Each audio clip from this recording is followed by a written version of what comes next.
और 1950 में इस मुल्क में एक ऐसे नायक ने एक नए भारत की किताब लिख दी कि अब जो इंसान पैदा होते हैं वो इंसान की तरह शान और शौकत से जिएंगे और अपने हक के लिए लड़ेंगे। उसका नाम है डॉक्टर भीमराव अंबेडकर और उस किताब का नाम है भारत का संविधान। जब फूले साहब ने शिवाजी पर लिखा शिवाजी का पवाड़ा, किसान के ऊपर लिखा किसान का कोड़ा, और उससे आगे बढ़कर के तृतीय रत्न से लेकर के तमाम किताबें लिखी और क्रांति का आगाज किया। दुनिया में सोने की चिड़िया कहकर के अपने पीठ थपथपाने वाले लोग, इस मुल्क को आज एक धर्म के रंग में रंगने वाले लोग मेरी इस बात का जवाब दें कि फूले साहब और उनके साथ में पहले उन्होंने सावित्रीबाई फूले को तैयार किया, पढ़ाया लिखाया, और उन दोनों ने मिलकर जब पहला स्कूल खोला तो उस स्कूल खोलने के खिलाफ कौन लोग खड़े थे? कौन थे जो सावित्रीबाई फूले पर पत्थर फेंक रहे थे? कौन थे जिनके कहने पर ज्योतिबा फूले और सावित्रीबाई फूले को घर से निकाल दिया गया? पिता को किसने भड़काया कि या तो तुम अपना स्कूल चुनो या अपना घर चुनो? महात्मा फूले ने अच्छा पुत्र होना नहीं चुना, उन्होंने अपने इस आइडिया ऑफ इंडिया को एक अच्छा शिल्पकार होना चुन दिया, घर छोड़ दिया और अपने स्कूल की। पिता को किसने भड़काया कि या तो तुम अपना स्कूल चुनो या अपना घर चुनो?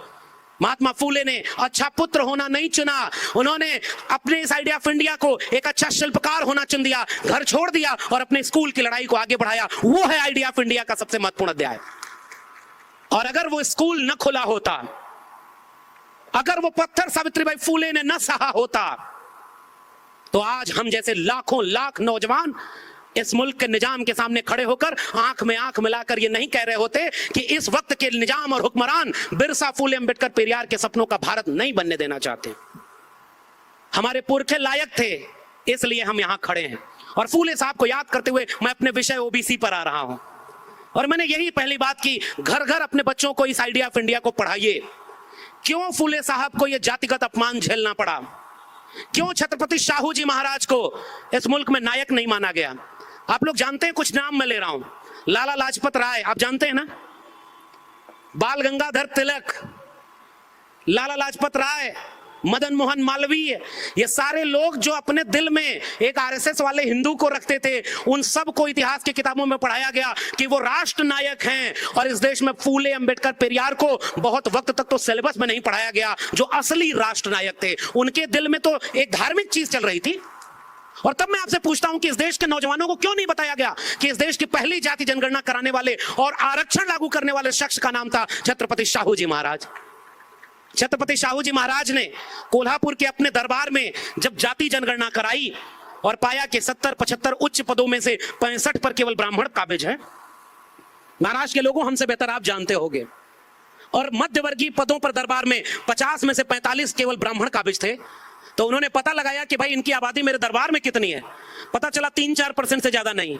और दरबार के बाहर आबादी 3-4% और दरबार के भीतर आबादी 95 से 98%। छत्रपति शाहू जी महाराज ने 1902 में कहा कि इस मुल्क, इस अपने स्टेट में अब 50% गैर ब्राह्मणों को रिजर्वेशन लागू होगा। ये आइडिया ऑफ इंडिया का नया चैप्टर था जिसे आजादी के बाद नहीं पढ़ाया गया।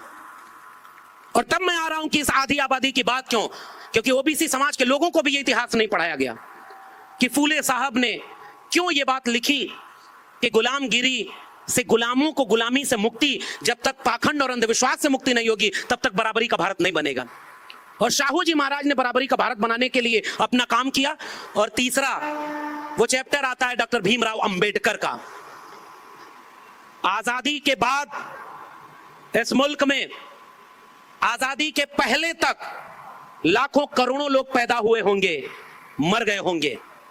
वो पैदा इंसान होते थे, उन्हें जातियों में बांटकर इंसान से भी बदतर जिंदगी जीने पर मजबूर किया गया। उनके गले में हांडी और पीठ पर झाड़ू बांध करके इस मुल्क में अपमानित किया गया। वो पैदा इंसान होते थे लेकिन उन्हें जातियों में बांट दिया गया।